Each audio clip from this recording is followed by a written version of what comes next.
শ্রাবণ, জি please বসুন। আমার ডাক নাম জানা আছে? কুয়াশা। সুন্দর নাম, কিন্তু আমি বাসার কাজকর্মে একদম পারদর্শী না। আপনার মতো সুন্দর মেয়ে সেটা দরকারও নেই। প্রথম দেখাতে ইমপ্রেস করার চেষ্টা করছেন? আমরা কিছু খাই। Only coffee. দুটি পেপার, একটাতে আপনি আপনার পছন্দের কফির নাম লিখবেন, আর একটাতে আমি। তারপর ভাঁজ করে ওয়েটারকে দিয়ে দেবো। লেটস সি যে আপনার আমার কফির টেস্ট মিলে কিনা। ইন্টারেস্টিং। এখানে আমাদের কফির অর্ডার লেখা আছে। ঠিক আছে ম্যাম।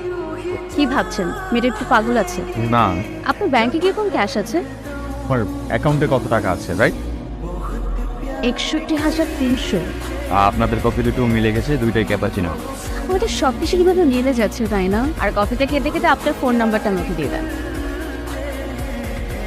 এক্সকিউজ মি, আপনি কি কুয়াশা? আমার নাম শ্রাবণ। আসলে যতদূর শুনে আসলাম আপনি রাগ করে ছেলে কোনো ছবি না দেখেই চলে এসেছে। আসলে আমার আসতে একটু দেরি হয়ে গেছিল। মানে আমি আসলে অফিসের কাজে একজনের জন্য অপেক্ষা করছিলাম, ওনার সাথে দেখা হলো তাই কথা বলছিলাম। থ্যাংক ইউ ভাইয়া, দেখা হবে। ছেলে কেমন লাগলো?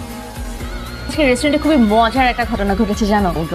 ওই রেস্টুরেন্টের মধ্যে শ্রাবণ নামে একজন বসেছিলেন। আমি এই শ্রাবণকে ওই শ্রাবণ ভেবে তার সাথে অনেক সময় বার করেছি। সঠিক শ্রাবণ থেকে আমার ওই শ্রাবণকে বেশি ভালো লেগেছে।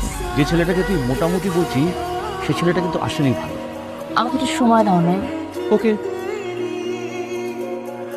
আজকেও কি ওই লোকটার সাথে দেখা হবে?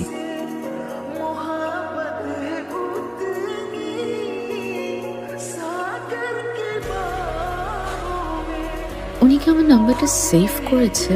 আচ্ছা, আমি যে ওনার নাম্বার সেভ করলাম, উনি কি আমার নাম্বার সেভ করেছে নাকি নর্মাল একটা মুহূর্ত ভেবে সব ভুলেই গেছে? একটা হাই কি লিখে দেখবো? লিখে দেখি। হাই। হাই, ভালো আছেন? ভালো আছি, আপনি? আমিও ভালো আছি। কোথায় আছেন? অফিসে। গতকাল রেস্টুরেন্টে কি একটা ঘটনা ঘটে গেছে, মাথা থেকে নামাতেই পারছি না। আপনাকে মেসেজই করে বসলাম, অফিসে যেহেতু আছেন তাহলে আর ডিস্টার্ব না করি। ওকে, বাই। বাই। বুঝলাম না। আরে ভাই, আমি তো আগে একবার মেসেজ দিছি, এখন শোনা তুমি আমাকে আগে মেসেজ দিবা। ও কি বিবাহিত? আরে দেখ না, আমার মোবাইলটা হাত থেকে পড়ে ওপেন হচ্ছে না, একটা জরুরি কল করতে হবে। তোর মোবাইলটা দে তো। আর না, আমারও না খুব ইম্পর্টেন্ট একটা ফোন আসবে।